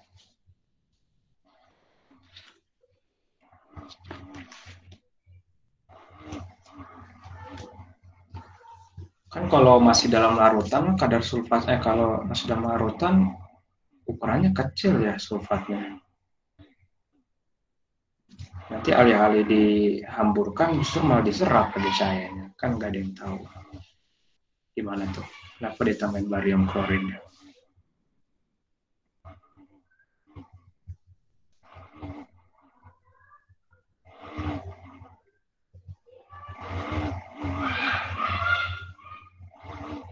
Ya, jadi kalau menurut saya barium klorid ini ditambahkan justru untuk membentuk sulfatnya secara sempurna begitu ya.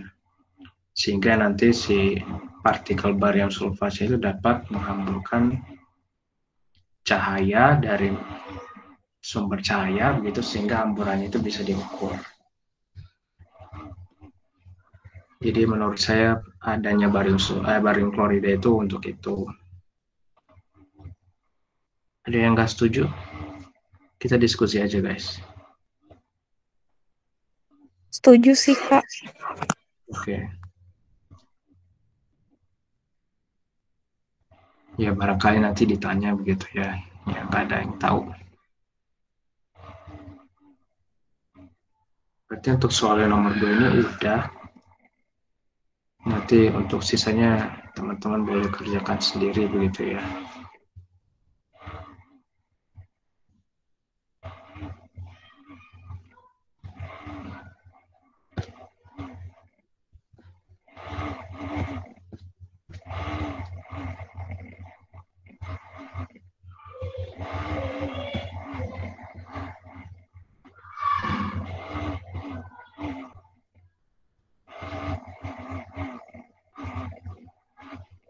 Ada yang mau ditanyain?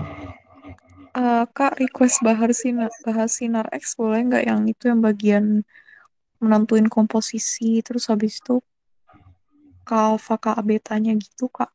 Oh, oke. Iya, sebentar.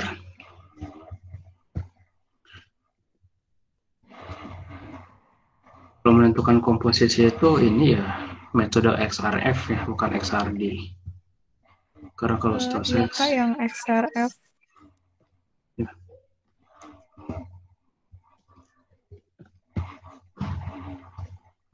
Mana ini Google Meet?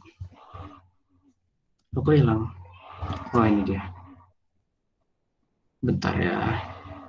Mungkin untuk terkait dasar dari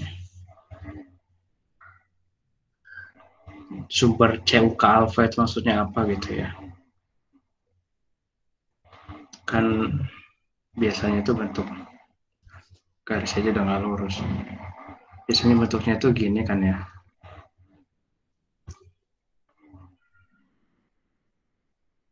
Terus naik gitu. Terus ini naik lagi. Terus ini turun. Nah ini apa namanya? Dasarnya sih begini. Mungkin sudah disampaikan juga di kelasnya. Nah, kalau teman-teman masih ingat, ini tuh ya bisa dituliskan kulit K, kemudian ada kulit L, terus ada selanjutnya kulit M gitu ya, dan seterusnya. Jadi sumber sinar atau sumber dari metode sinar X begitu, itu diperoleh dengan cara berikut. Jadi ini ada elektron gitu ya di setiap ini, tapi saya tuliskan hanya satu aja. Nah, ada radiasi pengeksitasi yang menumbuk elektron ini lepas begitu. Menyebabkan adanya kekosongan di dalam tingkat energi tersebut. Ini saya gambarkan untuk K dan L aja ya. Ini K, ini L.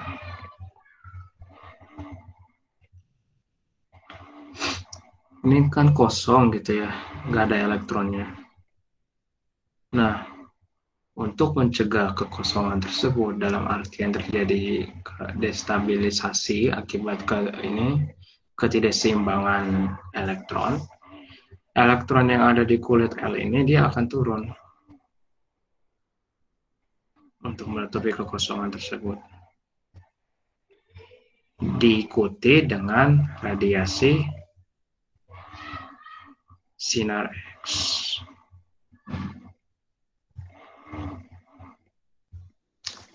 Nah, kalau misalkan yang kosongnya itu adalah di kulit K, itu notasinya itu adalah K. Dan kemudian kalau misalkan elektronnya itu turun dari satu tingkat yang lebih tinggi, misalkan dari ini kan L itu satu tingkat lebih tinggi daripada K ya, maka dia itu notasinya itu adalah K alfa. Cu di sini itu merupakan atom yang dieksitasi begitu. Itu sebabnya di sini kenapa disebut CuK alfa. Nah, kalau misalkan ternyata yang turun itu misalkan dari M ya, ini kosong dan elektron dari M itu turun gitu, ini juga melepaskan energi.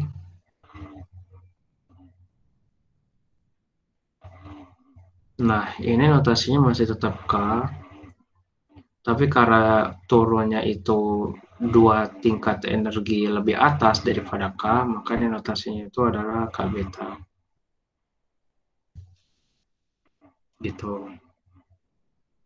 Nah, sekarang pertanyaannya, kalau misalkan yang kosong itu ada di kulit L,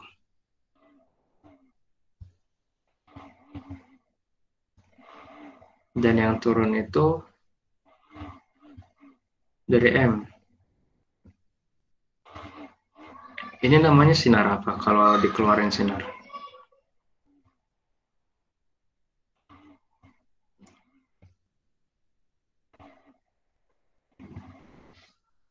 Sinar apa namanya?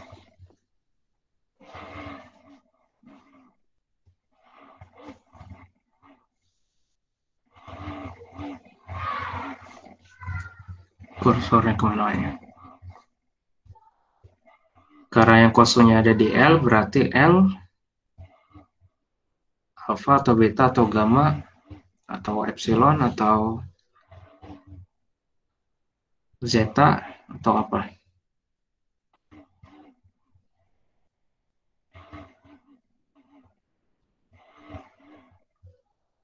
L alfa ya.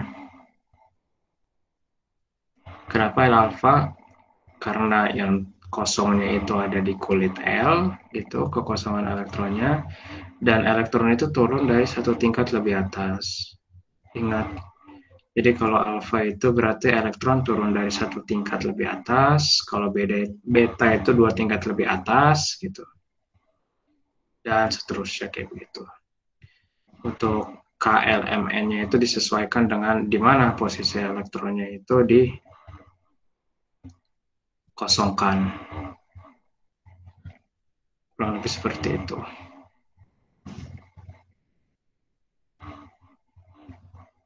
Nah ini sebentar, saya coba cari dulu supaya kita sama-sama identifikasi.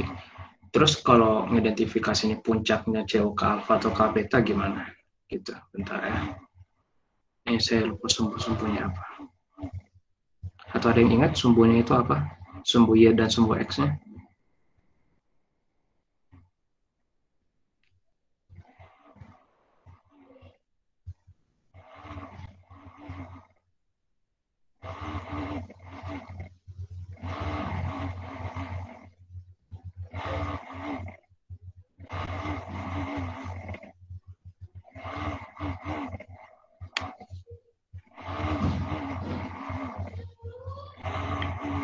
Ini sumbu Y-nya itu intensitas.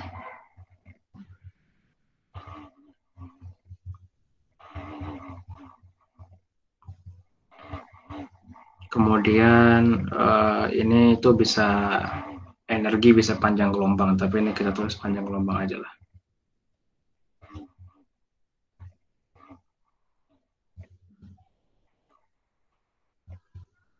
Nah, kalau ngelihat kurva ini gitu ya, mana yang mana yang K alfa, mana yang K beta?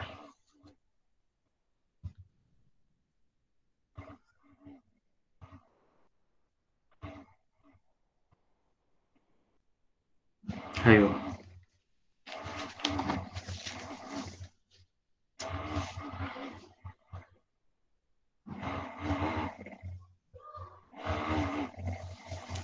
Cara tahunya gimana? Ada yang mau coba nebak?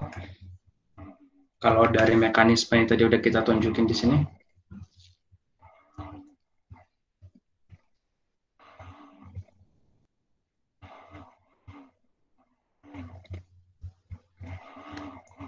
Oh, ini udah ada yang jawab di chat dari tadi, sorry guys. Saya nggak ngeliat chat soalnya. Pak Ari tadi udah jawab L alpha ya. Iya, ya. Betul ya Pak Ari. Nah, tadi untuk menjawab pertanyaan yang tadi saya, dari dua puncak itu mana yang K alpha, mana yang K beta? Coba lihat lagi mekanismenya. Pas elektron turun, keluar hanu gitu ya, keluar foton gitu.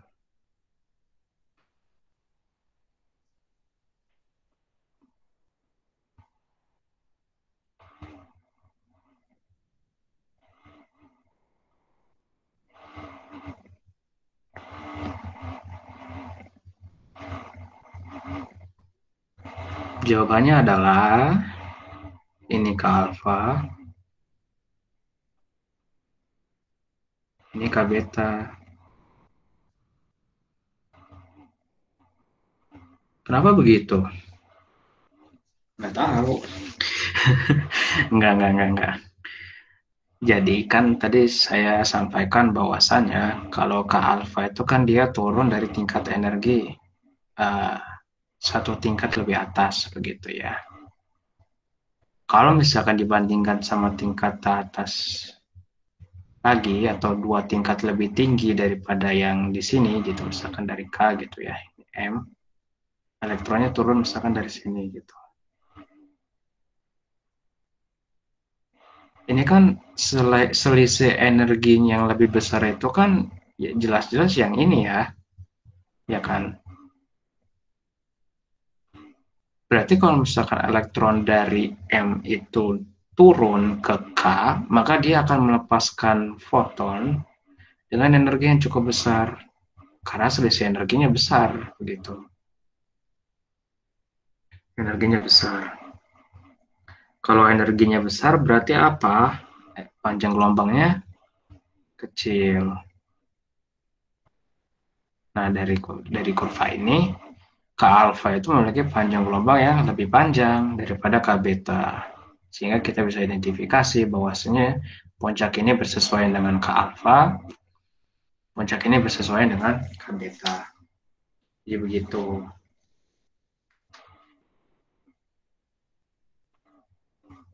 Jelas nggak? Atau masih ada yang bertanya?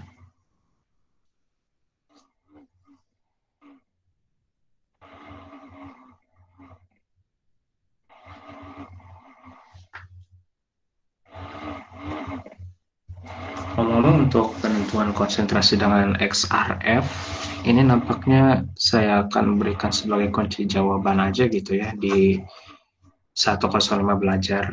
Nanti mungkin dari teman-teman akademik akan memberitahu kalian gitu. Misalkan sudah ada. Soalnya saya juga belum mempersiapkan terkait XRF ya. Tapi untuk konsep K alfa K betanya seperti ini begitu. Untuk melihat energinya itu bisa dilihat dari selisih tingkat energi elektron yang turun gitu.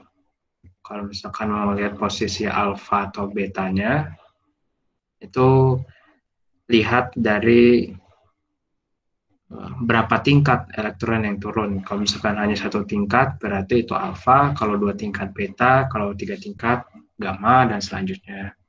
K ini itu adalah bersesuaian dengan di mana situs kosong yang telah ditinggalkan oleh elektron begitu ya.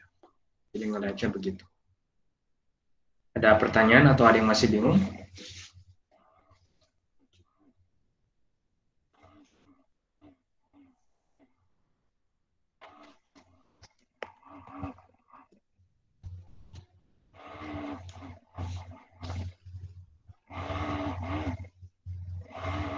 Nah, kalau misalkan ada pertanyaan, ini tuh apa?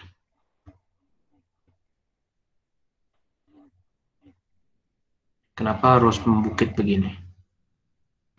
Kenapa nggak kurvanya itu gini aja?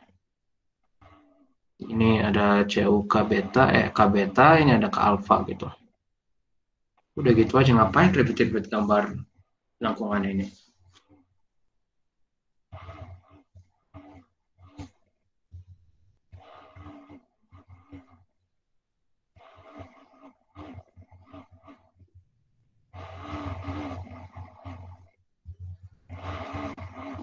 Ayo, kenapa? Atau ini tuh apa gitu, lengkungan ini? Dia continue gitu, terus ada puncak diskrit itu dua. Nah, nggak langsung dua aja diskrit begitu.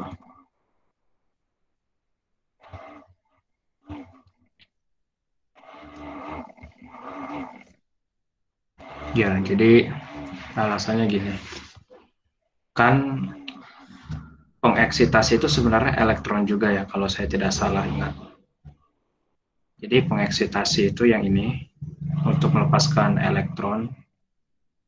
Gitu. Ini tuh juga dia tuh merupakan elektron juga gitu. Yaitu sebenarnya elektron juga. Nah, barangkali ketika si pengeksitasinya ini disinari ke namanya target atau ke logam target gitu ya, itu tuh dia nggak kena elektronnya gitu. Misalkan dia tuh malah ke sini gitu. Nah, karena ini tuh merupakan elektron dan di sini ada inti, berarti kan nanti mereka tuh kemungkinan akan berinteraksi kan ya, elektrostatik begitu. Nah, ketika mereka berinteraksi, elektron yang jadi pengeksitasi ini tuh dia akan membelok begitu. Seiring dengan mendekatnya ke inti. Nah, ketika membelok ini, dia melepaskan radiasi juga. Ya, ibarat kayak teman-teman itu belok ke tikungan gitu ya, kalau lagi naik motor itu kan ngerem ya. Itu. Dan ngeremnya itu kan ya ada sesuatu yang dilepaskan begitu kan, kecepatannya itu turun gitu, kecepatan sepeda motornya gitu atau mobilnya. Nah, kasusnya kurang lebih sama dalam hal ini. Jadi, elektron yang menjadi sumber pengeksitasi ini mungkin saja nggak menumpuk elektron core begitu, dan kemudian bertemu inti, berinteraksi, dan kemudian dibelokkan sekaligus dengan melepaskan radiasi yang kontinu. Nah, radiasi inilah yang bertanggung jawab terkait mengapa tadi itu ada bentuk puncak, ada ya lengkungan begitu ya.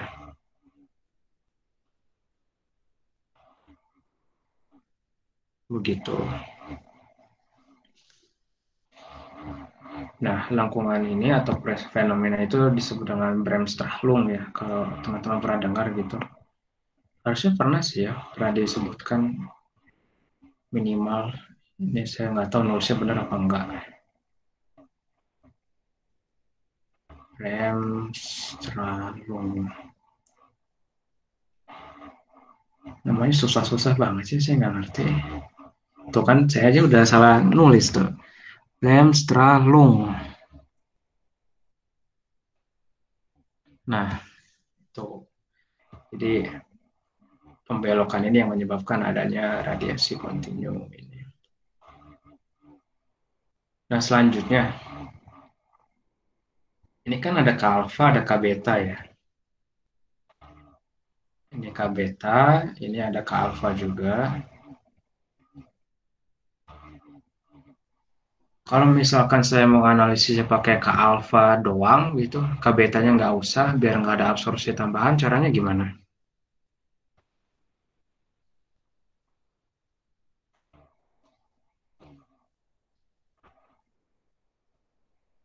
Oke, mungkin kan udah sore dan ini waktu-waktu ngantuk ya. Jadi salah satu caranya itu adalah dengan menambahkan filter gitu. Filternya itu biasanya terbuat dari zirconium ya, yang dia itu akan menyerap menyerap puncak K beta begitu, sehingga yang terseleksi itu hanya K alfa saja. Itu zirconium. Biasanya digambarkannya begini gitu kalau di referensi di internet atau di artikel ilmiah. Filter zirconium ini akan menyerap radiasi K beta sehingga yang keluar dari pemancar sinarnya itu hanya radiasi K alfa saja. Jadi nggak perlu khawatir gitu ada absorpsi berlebih dari K beta. Kurang lebih seperti itu ya caranya. Ini tuh sangat dipakai dalam aplikasi XRD ya. XRF juga nampaknya ya gitu juga.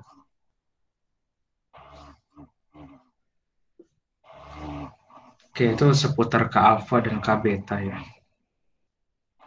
Ada yang mau ditanyain nggak?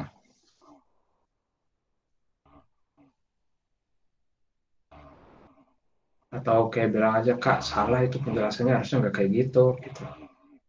Biar jadi masukan juga buat saya.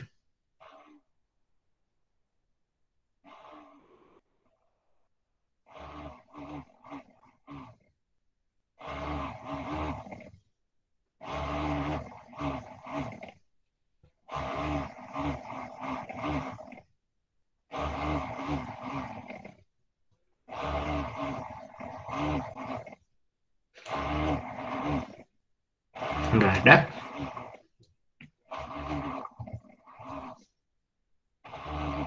Oke. Nah, tadi ada request begitu ya, cara menentukan kadar dengan XRF. Nah, mungkin itu karena saya juga belum ada referensi untuk menentukan kadar secara langsung. Atau mungkin ada gitu ya di soal UTS. Bentar. Oh ya, ada nih. Nah, ini kayaknya saya akan berikan sebagai kunci jawaban aja ya, soalnya saya juga belum mempersiapkan gitu untuk XRF-nya. Gimana kalau dari teman-teman? Gak apa-apa nggak?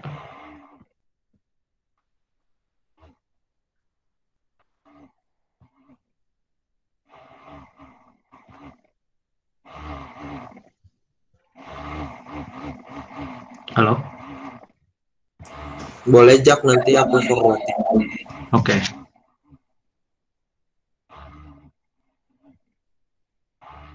Oke deh kalau begitu. Nah ini udah 14.57 dan nggak kerasa ya ternyata pesertanya tinggal 8 orang. Itu pun saya dan HM Kamiska ada 2 biji gitu ya. Jadi kurang lebih ini ada 4 orang doang yang tinggal. Oke. Karena udah 14.57 juga begitu. Saya rasa untuk tutorial sore ini tuh dicukupkan dulu begitu ya. Tapi ada pertanyaan nggak sebelum ditutup gitu atau ada request lain gitu? Karena masih ada minggu kan ya, ada Sabtu sore juga. Sabtu sore, Sabtu malam, minggu, ya masih cukup waktu lah. Gimana yang lain yang masih ada di sini? Para orang-orang terpilih.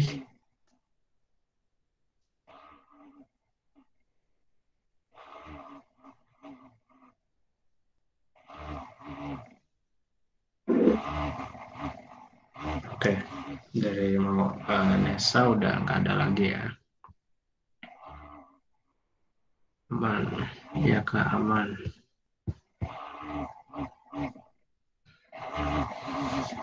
Oke, kalau begitu.